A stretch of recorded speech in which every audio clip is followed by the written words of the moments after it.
प्रिय छात्रों, मिथिलेश ज्ञान अकेडमी में आपका हार्दिक स्वागत है। आज हम लोग पढ़ेंगे प्रश्नावली 5.1 का प्रश्न क्रमांक 1 का पहला भाग, जिसमें दिया है निम्नलिखित स्थितियों में से किन स्थितियों में संबद्ध संख्याओं की सूची समांतर श्रेणी है और क्यों। जिसका पहला भाग है प्रत्येक किलोमीटर के बाद टैक्सी का किराया, जबकि प्रथम किलोमीटर के लिए किराया 15 रुपये है और प्रत्येक अतिरिक्त किलोमीटर के लिए किराया 8 रुपये है। तो जैसा कि आपने प्रश्न को देखा, ये समांतर श्रेणी के पहले प्रश्नावली का पहला क्वेश्चन है। इसमें करना क्या है कि हमको इस क्वेश्चन को अच्छी तरह से समझना है, और अच्छी तरह से समझने के लिए हम सबसे पहले रफ का इस्तेमाल थोड़ा सा करेंगे। तो आइए अपने रफ पर हम थोड़ा समझ लेते हैं। ये है हमारा रफ। इसमें देखिए कह रहा है ना कि जबकि, इसको छोड़ दीजिए, जबकि प्रथम किलोमीटर के लिए किराया 15 रुपये है। प्रथम का मतलब थोड़ा सा एक हम ग्राफ बनाते हैं। ये मान लेते हैं पहला पॉइंट है, ये दूसरा, ये तीसरा, ये चौथा, पांचवा, ऐसे ऐसे करके ये यहाँ से यहाँ तक 1 किलोमीटर है। ध्यान से देखिए, यहाँ से यहाँ तक 1 किलोमीटर, यहाँ से यहाँ तक 1 किलोमीटर, यहाँ से यहाँ तक 1 किलोमीटर, फिर आगे ये भी 1 किलोमीटर, यानी सबकी दूरी 1 किलोमीटर है। और प्रश्न हमारा कह रहा है कि प्रथम 1 किलोमीटर का किराया 15 रुपये है।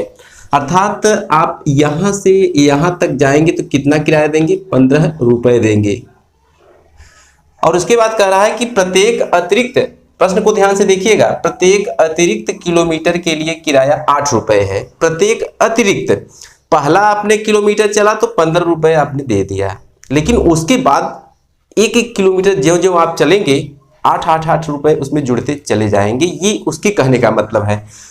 तो आगे इसमें 8, इसमें 8, इसमें 8, यानी कि पहले किलोमीटर के लिए आपने जब तैयारी की तो आपने दिया 15 रुपये, दूसरी किलोमीटर के लिए तैयारी की तो 15 प्लस 8 रुपये, अर्थात कुल मिलाकर 23 रुपये। तीसरे किलोमीटर के लिए आपने दिए 23 प्लस 8 इज इक्वल टू 31 रुपये। चौथे किलोमीटर के लिए 31 प्लस 8 इज इक्वल टू 39 रुपये। कहने का मतलब 15, 23, 31, 39, 39, ये कुल मिलाकर किराए बारी बारी से आपके द्वारा दिए गए हैं। कब? जब आपने 1 किलोमीटर की अतिरिक्त यात्रा किया तब। तो इसी बात को अपने नोट्स पर हम लिखेंगे कि प्रथम किलोमीटर का किराया। हाँ, तो हमने अपने हल में ये लिख लिया जो दिया है कि प्रथम किलोमीटर का किराया 15 रुपये, ये दिया है देखिए, और प्रत्येक अतिरिक्त किलोमीटर का किराया 8 रुपये, ये भी हमने लिख लिया है। तो इसके कहने का मतलब तो हमने लिख लिया। अब क्या करना है कि इसके आगे हम लिखेंगे पहले किलोमीटर का किराया। हाँ, तो ध्यान से देखिए कि पहले किलोमीटर का किराया 15 रुपये, चूँकि यहाँ दिया भी है, यहाँ हमने आपको समझाया भी कि यहाँ से यहाँ तक आप चलेंगे तो वो पहला किलोमीटर कहा जाएगा। और पहले फर्स्ट किमी मतलब किलोमीटर का किराया 15 रुपये हमने लिख दिया। यहाँ पर हम रुपये लिख देते हैं, ये रुपये हो गए। फिर इसी प्रकार लिखेंगे सेकेंड किलोमीटर के लिए किराया। तो सेकेंड किलोमीटर के लिए जो किराया होगा वो 15 तो पहले लग चुका है, ध्यान से देखिएगा, 15 प्लस 8 अतिरिक्त लगेगा, तो कुल मिलाकर कितने? 23 रुपये हो जाएंगे। जस्ट इसी प्रकार हम लिखेंगे थर्ड किलोमीटर का किराया बराबर 23 तो लग चुके हैं, प्लस आगे का 1 किलोमीटर 8 रुपये लगेंगे, तो हो जाएगा 31 रुपये। इसी प्रकार हम फोर्थ किलोमीटर के लिए किराया लिखेंगे तो हो जाएगा 31 प्लस 8 बराबर 39 रुपये। तो कुल मिलाकर बात यह है कि ये पहले किलोमीटर का किराया, ये दूसरे का, तीसरे का, चौथे का, आप इसको समझ गए होंगे। एक हमको श्रेणी मिली है, एक हमको श्रृंखला मिली है। श्रृंखला क्या है? 15, 23, 31, 39 लिखेंगे। 15 फिर कॉमा लगा देंगे, 23 कॉमा लगा देंगे, 31, 39। आगे और भी हमको श्रृंखला मिलती, लेकिन उसका कोई यहाँ पर मतलब नहीं है, इतने से हमारा काम चल जाएगा। तो हमसे प्रश्न में क्या कह रहा था कि निम्नलिखित स्थितियों में से किन स्थितियों में संबद्ध संख्याओं की सूची समांतर श्रेणी है। समांतर श्रेणी में कौन से हैं, तो इसको हम समांतर श्रेणी में है या नहीं है कैसे पहचानते हैं।